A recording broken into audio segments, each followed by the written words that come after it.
Broncos and the Tampa Bay Buccaneers. And set to go with the ball on the tee is the rookie from Florida State, Roberto Aguayo. And off we go from Tampa.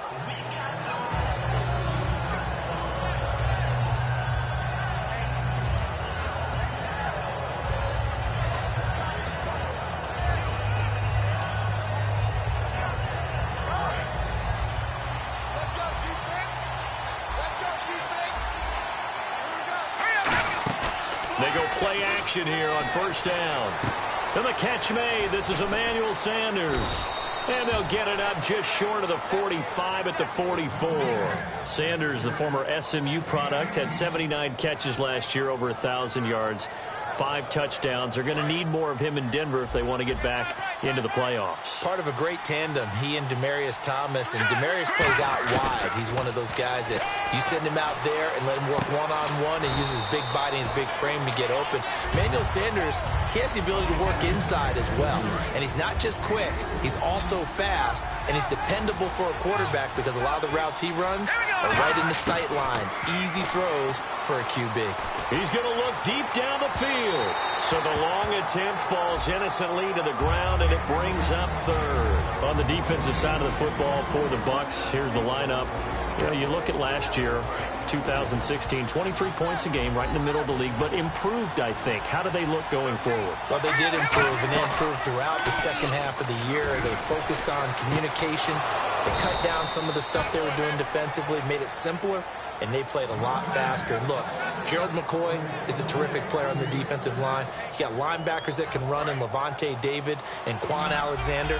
And I thought that Keith Tandy really emerged as a safety for them down the stretch and made some big-time plays. On the crossing route, he hits Demaryius Thomas. Well, the bad news, the Denver Broncos didn't make the playoffs, but the good news for Demaryius Thomas, he was over 1,000 yards again as a receiver. 6th straight year he's done that, but yards per catch and touchdowns down a little bit. Any of that due to the change at quarterback? Think about it. For him now, in the last 2 seasons, he's had to get used to 4 different quarterbacks throwing him the football. I think that yards per catch will go back up when he gets some consistency. It's a tried and true formula, and I don't think it'll change for as long as we play football. If someone's trying to throw the ball and you can put pressure on them and make it tough, that's only going to help your defense. Yeah, he's since being hurried. He got rid of it before taking the hit, but incomplete. Simeon, and he'll be hit as he releases it, and that'll fall incomplete. The good signal callers will never go back in the huddle and play the blame game because they need those guys to protect him.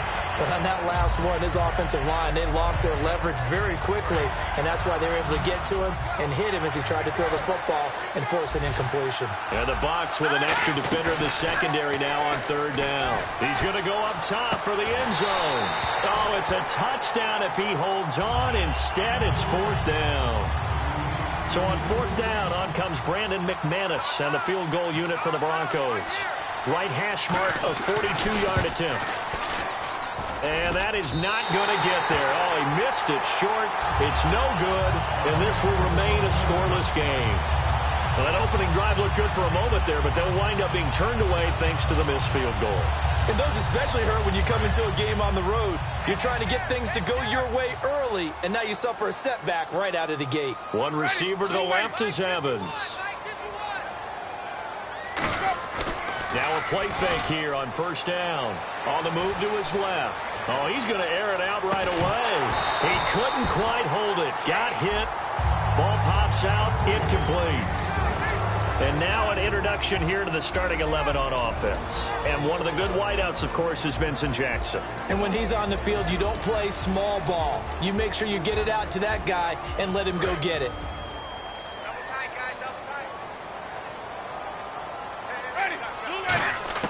On 2nd down, Winston again. And he fires one incomplete. The target that time was Vincent Jackson. And it's 3rd down. And here's a look at the defense for Denver. I love watching T.J. Ward play. Whether it's covering in the deep zones or blitzing, this man makes plays. On 3rd down, Winston. Evans has it left side. A monster 2016 for Mike Evans. His Buccaneers didn't make the playoffs, but wasn't because of his production. Led the league in targets and was in the top 5 in many other receiving categories. What a big-time year for him. Yeah, 4th in yards, 2nd in touchdowns, just outside of the top 5, 6th in catches. So he's going to be a handful for teams in the future. I mean, he's got a long career ahead of him. A long career ahead of him, and look for him to increase his yards after catch as he moves forward in his career. And Denver getting set to take the field. Now, they had compiled a pretty long drive last time. Unfortunately, though, it ended with no points after the missed field goal. And that can hurt the psyche of a team because as they drove downfield, you know you're never supposed to count points in your mind until they go up on the board. Well, let's face it, we've been there. We've seen teams before. They were counting on those points. They didn't get them. Can they come back now, start over again, and grind it out?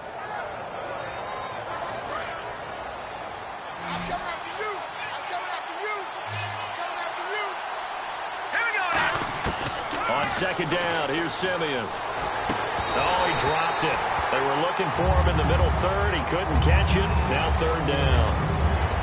Whenever I see an in-route dropped, as we just saw on that play, I'm always thinking that in the back of their mind, they're worried about what's coming at them because they're going towards traffic on that route as opposed to being away from it and maybe having a little bit more space. Simeon now to throw. And he takes a shot on the release as this will be incomplete. Demaryius Thomas, the intended receiver. Now 4th down. Putting pressure on the guy throwing the football is always good, but when you can couple that with contact on him that leads to an incompletion, as we just saw there, that's winning football. And a tough ask here. They're going to go for it on 4th down and 9. They come out with 1 back and 3 tight ends. Now Simeon trying to get it to Thomas, and it's intercepted. Picked off by Brent Grimes. And he will return this one to the 30-yard line.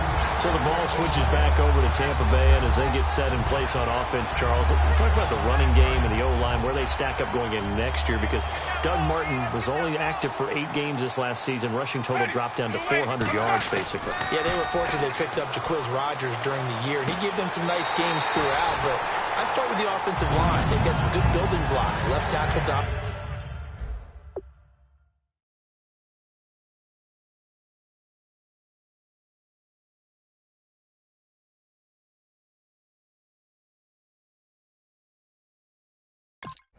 Donovan Smith, guard Ali Marpet.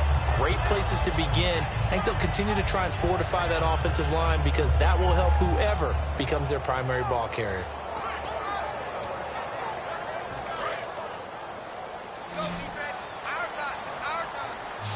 One receiver left, 2 to the right. On 1st and 10, Winston. Looking back, no escaping this time as he'll go down. They got him for a sack. Derek Wolfe in there to sack him for a loss of 6.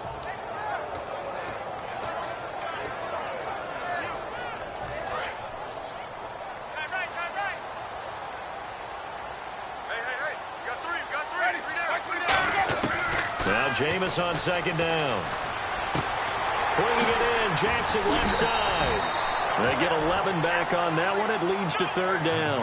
That looked like a pretty good route combination there because you've got to find a way to clear the guy running the drag, because when you do, you can just put the ball on him and then let him run. Yeah, he's got some space.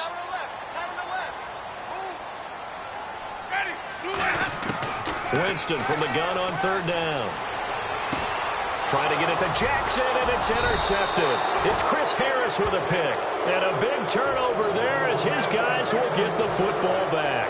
And Denver getting set to take the field. And following the interception, just any interception, are you a little bit more cautious when you start that next drive, or no, you just throw that out the window? I think you are. I don't think that there's any way you can run back out there and go, totally didn't affect me. Let's just go ahead and be loose with the football again.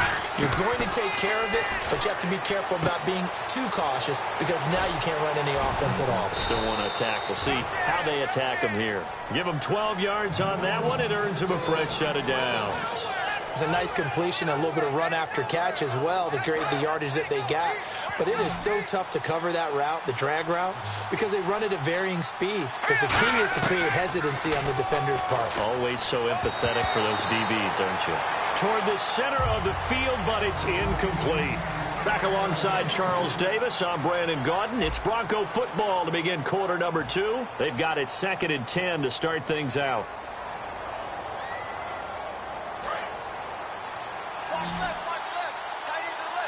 They come out 5 wide, 3 of them to the right side. 2nd and 10, Simeon again. Going to try a deep ball for Norwood. He rifles one that's intercepted. A great read, and it's picked off. And Tampa Bay trots out there now. And the interception thrown in the red zone last time. We'll see if they can rebound. I just have to think the last thing he said as they went back out there was, don't do that again. What do you think? What do you think? Yeah, I think that. I think that not only did he say that, but he also told him, let's put it in the end zone that it's supposed to be in, all right? The end zone we're trying to score. I know we're being a little bit facetious here, but the bottom line is take care of the football, and everything else should flow from there. Quick lesson, never ask the play-by-play guy a question. Hey, you're my partner. I know you're right there with me. And Brate, the tight end's got it. And he gets this one all the way down inside the 20-yard line. A very solid gain of 27. The coaches always harp on the quarterback reading the defense and getting into the open man. That's good recognition there. And how about what he did after the catch? Yeah, hit your tight end, let him get some rack. Yeah, when he gets moving, not many guys want to come over and put a hit on him, do they? Winston now to throw on first down. And his throw is incomplete. Mike Evans, the one he was looking for. And it's 2nd down. I hope I don't sound too rah-rah on that one, but that's the exact right throw. Either your receiver gets it or no one gets it. Give him a lot of credit for being really precise with it. Got rid of it. No one got it. They'll come out in the pistol.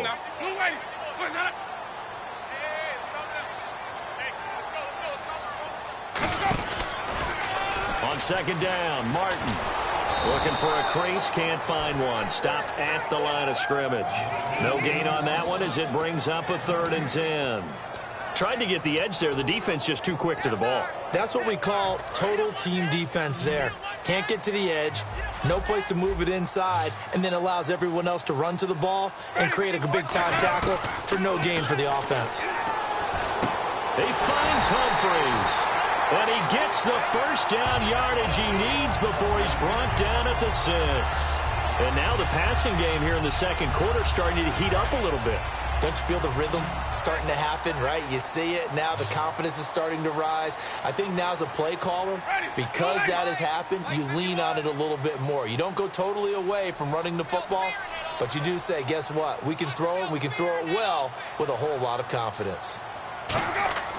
Jameis to throw it. And it pops free. The collision there jarred the ball loose and brings up 2nd down. Maybe just a lack of concentration there as he couldn't haul it in. And when you're going across the middle like that, you know, he's running that drag route, you are conscious of all the bodies and the traffic in there. But let's face it, if you're going there, you might as well come down with the football and absorb whatever else happens after that. And here comes play number 6 on this drive.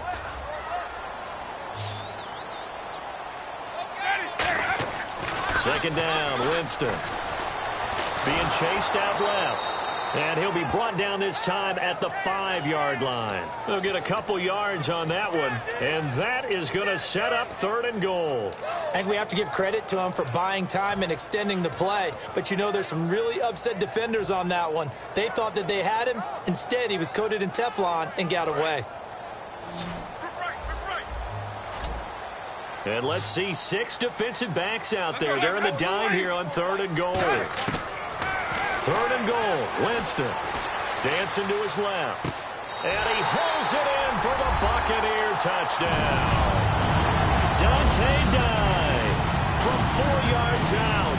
And the Bucs are able to strike for 6.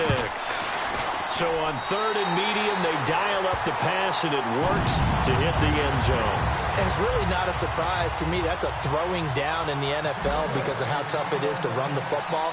But what offenses like to do is still show run formations to make them respect it and throw out of those. In this case, they took a nice shot at the end zone and made it pay off.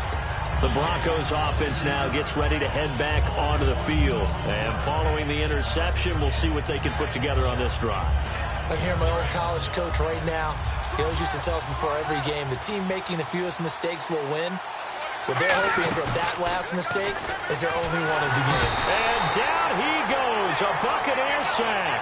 Levante David coming in from that outside linebacker spot to bury him for a loss of 7.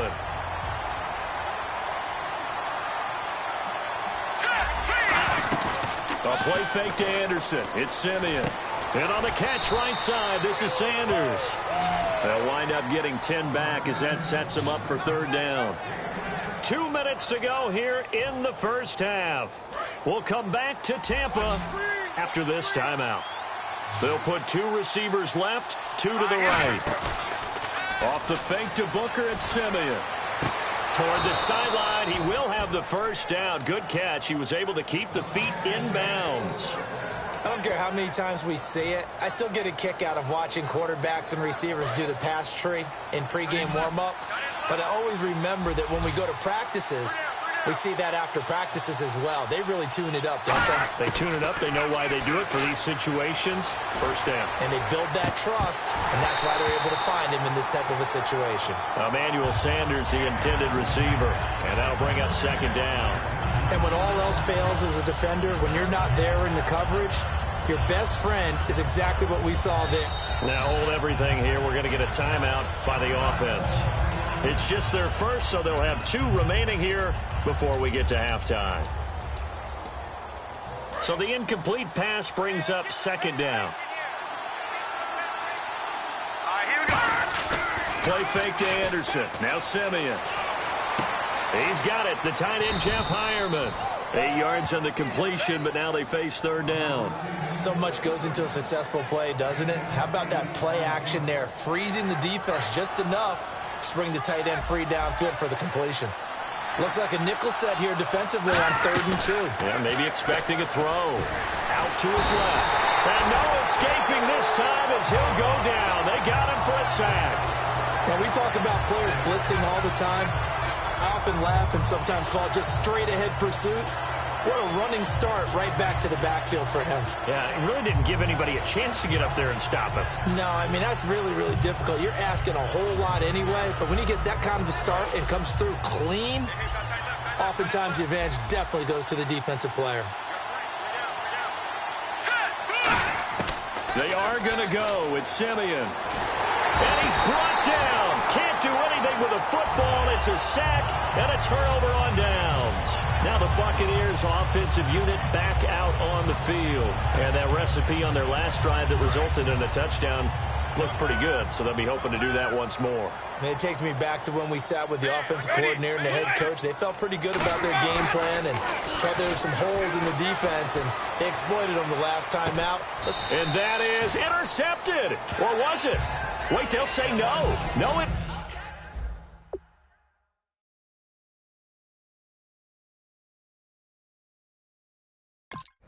Interception. He did not keep the feet in bounds, apparently, so that's just going to be an incompletion.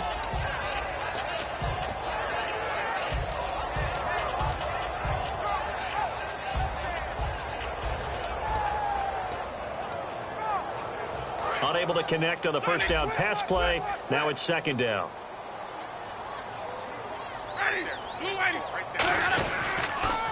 And a first carry here for Charles Sims. And he'll take this down just shy of the 25-yard line. Now whistles come in. We're going to get a timeout here by the offense. It's just their first, so they'll have 2 remaining here before we get to halftime. Well, good field position to start the drive, but under the gun now here on 3rd and 8. On 3rd down, Winston. A bullet throw, but incomplete. Josh Huff, the intended target, and it's 4th down.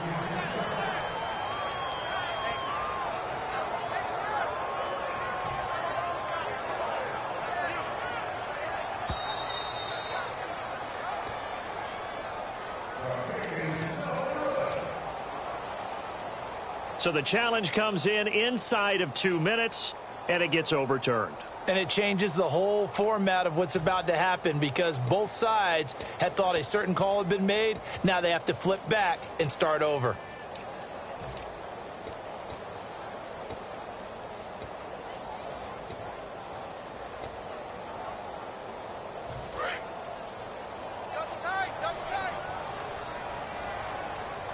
One man on the backfield, that's Martin.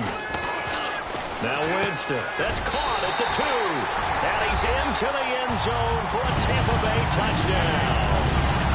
Vincent Jackson from 8 yards out. And the Bucs are going to add on to their lead. And it's good to make it 14-0. After the touchdown, Aguayo now ready for the kickoff. This will be taken in at the 1. And he'll take it back to about the 19-yard line.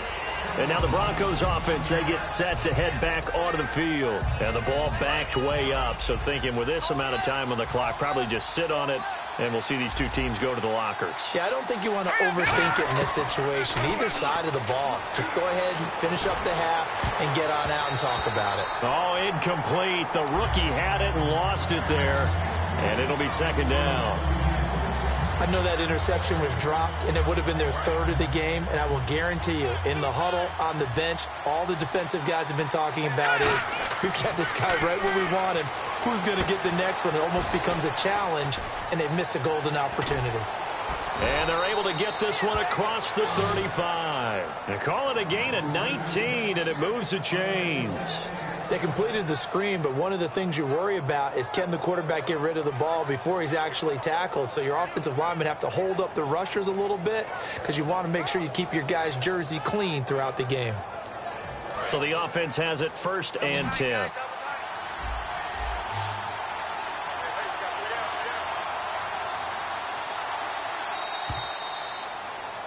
That's it for the first half. 2 more quarters to go. We'll have plenty more to see after the break. Welcome back. Halftime over. We are ready for quarter number 3. Alongside Charles Davis, I'm Brandon Gaudin.